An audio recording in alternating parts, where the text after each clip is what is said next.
బంగ్లాదేశ్ మొన్నటిదాకా మన పొరుగున ఉన్న మిత్రదేశం.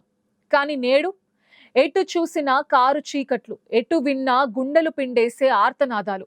రాజకీయ కక్షల కోరల్లో, మత విద్వేషాల మంటల్లో అక్కడ అమాయక ప్రజలు సమిధులుగా మారుతున్నారు. మానవత్వం సిగ్గుపడేలా, సభ్య సమాజం తలదించుకునేలా తాజాగా లక్ష్మీపూర్ సదర్ ఉపజిల్లాలో జరిగిన ఓ ఘోర కలి ఘటన మనిషిలోని మృగాన్ని బయటపెట్టింది. అధికారం కోసం, ఆధిపత్యం కోసం సాగే రాజకీయ వైరం ఎంతటి ఘోరానికి దారితీస్తుందో, పసి ప్రాణాలను ఎలా బలి తీసుకుంటుందో ఈ ఘటన కళ్లకు కడుతోంది. ఒక కుటుంబం నిద్రిస్తుండగా అర్ధరాత్రి వేళ చెలరేగిన ఉగ్రమూకలు బయట నుండి తలుపులకు తాళం వేసి ఇంటి చుట్టూ పెట్రోల్ పోసి నిప్పంటించారు. ఇది ఆవేశంలో చేసిన దాడి కాదు, పక్కా ప్లాన్ ప్రకారం జరిగిన నరమేధం. వారి లక్ష్యం బంగ్లాదేశ్ నేషనలిస్ట్ పార్టీ నేత బేలాల్ హుస్సేన్ కు రాజకీయంగా దెబ్బ కొట్టాలన్నది వారి కుట్ర.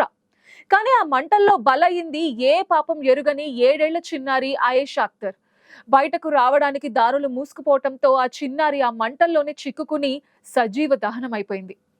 మంటల వేడికి తట్టుకోలేక అమ్మా అని ఆ చిన్నారి పెట్టిన కేకలు ఆ ఇంటి గోడల మధ్య కాలి బూడిదయ్యాయి. ఈ ఘటనలో బేలాల్ హుస్సేన్, ఆయన మరో 2 కుమార్తెలు సల్మా సమయాలు 60% పైగా కాలిన గాయాలతో ప్రస్తుతం మృత్యువుతో పోరాడుతున్నారు. వారి పరిస్థితి అత్యంత విషమంగా ఉంది. నా కళ్ళ ముందే నా కొడుకు ఇల్లు మంటల్లో కాలిపోతుంటే, లోపల నా మనవరాలు కాలిపోతుంటే నేనేమీ చేయలేకపోయాను అని బేలాల్ తల్లి హేజరా బేగం గుండెలు బాదుకుని ఏడుస్తున్న దృశ్యం రాతి గుండెలను సైతం కరిగించేలా ఉంది. ఆ బామ్మ కన్నీటి శాపం ఈ రాజకీయ రాబందులకు తగలక మానదు. మహమ్మద్ యూనుస్ నేతృత్వంలోని తాత్కాలిక ప్రభుత్వం అసలు ఉందా, లేక శాంతి భద్రతలను గాలికి వదిలేసిందా అనే అనుమానాలు ప్రతి ఒక్కరిలోనూ బలపడుతున్నాయి. అసలు ఒక పసిపాప చేసిన పాపం ఏంటి? కేవలం ఒక రాజకీయ నాయకుడి కుమార్తెగా పుట్టడమేనా ఆమె చేసిన నేరం? అధికారం కోసం పసిబిడ్డలను బలి తీసుకునే ఈ రాక్షస క్రీడ ఇంకెన్నాళ్ళు? ఈ ప్రశ్నలు ఇప్పుడు బంగ్లాదేశ్ అంతటా ప్రతిధ్వనిస్తున్నాయి, అంతర్జాతీయ సమాజాన్ని నిలదీస్తున్నాయి. అసలు బంగ్లాదేశ్ లో తాజాగా రగిలిన అగ్నిగుండం వెనుక కారణం ఏంటి? అక్కడ రోజు రోజుకి పెరుగుతున్న ఈ అశాంతి వెనుక దాగి ఉన్న కుట్ర ఏంటి అని ఆరా తీస్తే వెన్నులో వణుకు పుట్టించే షాకింగ్ నిజాలు బయటపడుతున్నాయి. అదే భారత్ వ్యతిరేకత. అవును, బంగ్లాదేశ్ రాజకీయాల్లో ఇప్పుడు ద్వేషమే పెట్టుబడి.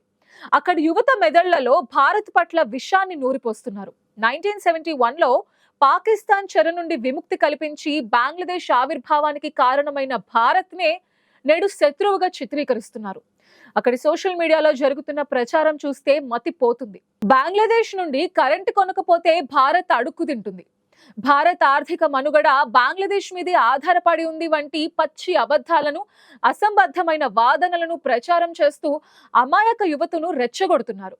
విద్యార్థుల ముసుగులో ఉన్న అరాచక శక్తులు ఈ విష ప్రచారాన్ని భుజాన వేసుకున్నాయి. ఇది ఎంత దారుణంగా ఉందంటే సత్యాన్ని చూపించే మీడియాను కూడా వారు వదలటం లేదు. ప్రజాస్వామ్యానికి 4 స్తంభమైన పత్రికా కార్యాలయాలపై దాడులకు తెగబడుతున్నారు. రీసెంట్ గా ది డైలీ స్టార్, ప్రోదోమాలో వంటి ప్రముఖ పత్రికా కార్యాలయాలపై మూక దాడులు జరిగాయి. ఆ పత్రికలు భారత్ కి అనుకూలంగా రాస్తున్నాయనే నెపంతో కార్యాలయాలకు నిప్పు పెట్టారు. ఆ మంటల్లో 25 మందికి పైగా జర్నలిస్టులు చిక్కుకుపోగా అదృష్టవశాత్తు త్రుటిలో ప్రాణాలతో బయటపడ్డారు. జర్నలిస్ట్కే రక్షణ లేనప్పుడు అక్కడ సామాన్యుడి పరిస్థితి ఏంటి? రిజర్వేషన్స్ పేరుతో మొదలైన చిన్న ఉద్యమం ఇప్పుడు షేక్ హసీనాను గద్దెదించడమే కాకుండా భారత్ ను బంగ్లాదేశ్ కి శాశ్వత శత్రువుగా మార్చే స్థాయికి చేరింది. దీని వెనుక చైనా, పాకిస్తాన్ల అదృశ్య హస్తం ఉందనటంలో ఎలాంటి సందేహం లేదు. 2026 ఎలక్షన్స్ కోసం ఆడుతున్న ఓ డర్టీ పొలిటికల్ గేమ్ లో బంగ్లా యువత పావులుగా మారుతున్నారు. సోషల్ మీడియాలో ఫేక్ న్యూస్ ని ప్రచారం చేస్తూ ఒక తరాన్ని మొత్తం తప్పుదోవ పట్టిస్తున్నారు. ఈ ద్వేషం ఇక్కడితో ఆగేలా లేదు. ఇది సరిహద్దులు దాటి మన భద్రతకు ముప్పుగా మారకముందే మేల్కోవాల్సిన అవసరం ఉందని అంటున్నారు విశ్లేషకులు. బంగ్లాదేశ్ లో మైనారిటీస్ పైన హిందువుల పరిస్థితి గురించి ఎంత తక్కువ మాట్లాడుకుంటే అంత మంచిది. ప్రపంచం మొత్తం విస్మయం చెందేలా జరిగిన ఒక రాక్షస ఘటన గురించి ఖచ్చితంగా చర్చించుకోవాలి. మైమం సింగ్ లో దీపు చంద్రదాస్ అనే హిందూ యువకుడిని ఒక ఉన్మాద మూక అత్యంత కిరాతకంగా చంపేసింది. కేవలం కొట్టి చంపడమే కాదు, చనిపోయాక ఆ మృతదేహాన్ని చెట్టుకి వేలాడదీసి పెట్రోల్ పోసి నిప్పంటించారు. ఈ దారుణాన్ని చూస్తే మనం 21వ శతాబ్దంలో ఉన్నామా లేక రాక్షస యుగంలో బతుకుతున్నామా అనే సందేహం కలుగుతోంది. దీపు ఇస్లాం మతాన్ని దూషించాడని, దైవ దూషణ చేశాడని ప్రచారం చేసి వందలాది మందిని పోగేసి ఘాతుకానికి పాల్పడ్డారు. కానీ అసలు నిజమేంటో తెలుసా? పోలీసుల విచారణలో తేలింది ఏంటంటే దీపు ఎక్కడా ఎప్పుడూ మతాన్ని కించపరచలేదు. అతని సోషల్ మీడియా అకౌంట్స్ లో ఎలాంటి అభ్యంతరకర పోస్టులు కూడా లేవు. దీపు మతాన్ని దూషించాడని ప్రత్యక్షంగా విన్న ఒక్క సాక్ష్యం కూడా లేదు. కేవలం ఫ్యాక్టరీలో జరిగిన గొడవలు, వ్యక్తిగత కక్షలు లేదా ఆస్తి తగాదాలను పరిష్కరించుకోవడానికి మతం అనే రంగు పులిమి ఒక అమాయక మనిషిని బలి తీసుకున్నారు. ఫ్యాక్టరీలో గొడవ జరుగుతుంటే ఆస్తిని కాపాడడానికి యజమానులు దీపుని బయటకు పంపితే బయట కాచి కూర్చున్న మతతత్వ రాబందులు అతన్ని పీక్కు తిన్నాయి. హిందువులపై ఇంత దారుణ హింస జరుగుతున్నా మానవ హక్కుల గురించి మాట్లాడే అంతర్జాతీయ సమాజం ఎందుకు మౌనంగా ఉంది అని ఉత్తర అమెరికా హిందూ కూటమి వేస్తున్న ప్రశ్నలో ఎంతో ఆవేదన, మరెంతో న్యాయం ఉంది. షేక్ హసీనా పతనం తర్వాత బంగ్లాదేశ్ లో హిందువుల ఇళ్లు, వ్యాపార సంస్థలు, చివరికి దేవాలయాలు కూడా టార్గెట్ గా మారిపోయాయి. మతం అనేది మనిషిని మనిషిగా బ్రతికించడానికి, తోటి వారిని ప్రేమించడానికి ఉండాలి. కానీ ఇలా అసత్య ఆరోపణలతో తోటి మనిషిని నడి రోడ్డుపై కాల్చి చంపడానికి ఆయుధంగా మారుతుంటే ఆ దేశం ఎట్టిపోతోందో అర్థం చేసుకోవచ్చు. ఇది కేవలం దీపు హత్య కాదు, బంగ్లాదేశ్ లౌకికవాద హత్య. భారతదేశం బయట దేశాలలో స్థిరపడిన హిందువుల విషయంలో రక్షణ కరువైంది. పాకిస్తాన్, బంగ్లాదేశ్ లో హిందువులంటే అపారమైన ద్వేషం. భారత్ మాత్రమే కాదు, గతంలో శ్రీలంకకు చెందిన ఓ ఉద్యోగిని కూడా ఇలాగే బ్లూస్పెమీ ఆరోపణలతో క్రూరంగా శిక్షించారు.